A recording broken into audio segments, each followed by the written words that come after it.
Welcome back to Market Call. Tonight we are going to start pestering David Burrows with some questions. We have our first one, David. It comes to us in an email form from David in Montreal, wants to know about Cisco Systems. Great.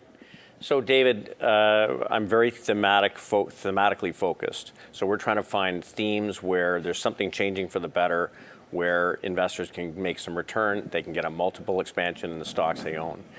Cisco is a company that we own. One of the key themes in this market are some of the large cap technology stocks that generate tons of cash and return some of that to their shareholders. So Cisco is generating a free cash flow yield of about 7%. So you compare that to a bond at 2 and change. Pretty nice premium you're getting paid for that risk. They pay a 3.4% dividend. And they've been growing that dividend at north of 15% and likely will for the next 5 years. So they're generating a lot of cash. Their commitment is to return 50% of that to their shareholders. So if you're investing for total return, you're looking for a yield, you're looking for some growth on the yield, and then you're looking for some capital appreciation.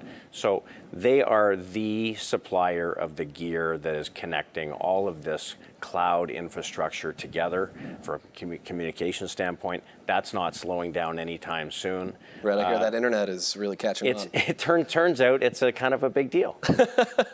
As to our viewers at BNN.ca who might be watching, I suspect you might be right. We are going to go now to the best coast, West Coast, of course, where Jerry is standing by in Vancouver. Jerry, do you have a question for David Burrows? Good evening, gentlemen. David, can you give us your view on oil and gas in general for this coming year, or the remainder of 2017 and 2018, starting next year as well? Do you expect oil to stay where it is right now in the 40 range, or do you expect an upward movement? I don't understand the American glut that they keep talking about. I thought there were residual wells, but sounds like there's a lot of oil there still. Sure. Also, my question really is on Peyto and Keyera. Of the two, which one do you like best and why? Okay. Thank you very much. So Jerry, let me just talk macro for a moment. We went through this terrible crater in 14 and 15 in energy, and a good chunk of 16.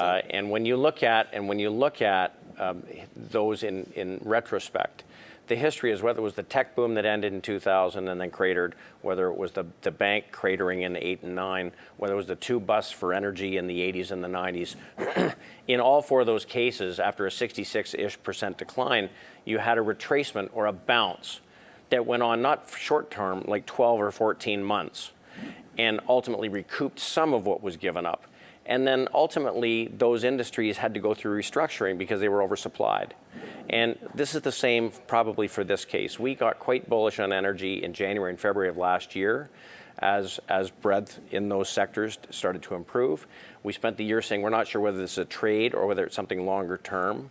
In the last 6 weeks, the breadth for the energy sector started to contract, meaning the weaklings started to roll over, and then of course it washed through into others. Oil consolidated sideways for a couple of months, and often that's a good thing. In the case of energy, almost always when that happens, they break down from there. So I would say you're facing a big headwind at the sector level. And I think that likely the issue is that fracking really has made energy mass manufacturing. Like when they drill a hole, you got a 99.8% chance of success. It's not a 50% chance of success anymore. But then there's that decline rate issue, right? With fracking, it's much faster. You have to understand that companies like Pioneer Energy in the U.S. are finding barrels at $2.50 a barrel. So when you try and support a $50 price, and companies can produce for a much lower price than the world price, with certainty, there's an unlimited amount of capital that will support that. Right. So that's why production of oil in the U.S. is up 700,000 barrels since last February, and storage is at an all-time high. So there is a glut of inventory.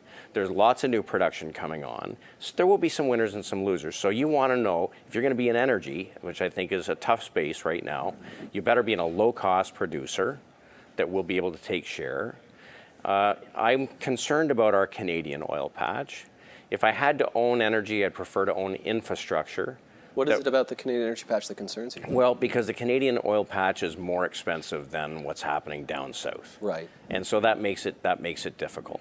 So if I was going to have to own energy, and we own, actually as a manager, we have lots of leeway. We own virtually no energy at this point. I would own infrastructure. So Keyera really fits into that bucket. But I do think you're facing a headwind from the sector. And, you know, there's other themes to focus on here, right? The financials look great. The industrials look great. Tech looks great.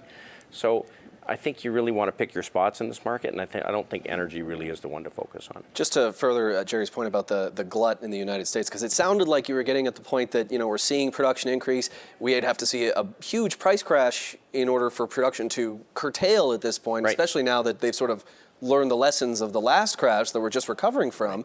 As soon as OPEC gets over their cuts that they plan to do in the next few months, sounds like you're suggesting we're on the verge of another price collapse. Well, what I'm saying is that there's just tremendous price innovation in the U.S. Right. The technology's changed so quickly that the cost of production is coming down dramatically, which means that prices are likely going to be held closer to the cost of production, right?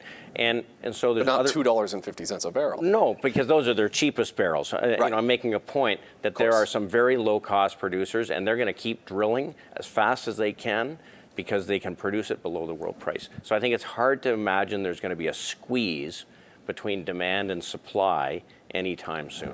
All right, we're going to be right back and have more issues to delve into with David Burrows. Remember, he is President and Chief Investment Strategist at Barometer Capital Management, taking your calls, emails, tweets, smoke signals, what have you, on North American large caps. Call us toll free. The number there, 1-855-326-6266. Hope to catch you on the tail end of this break.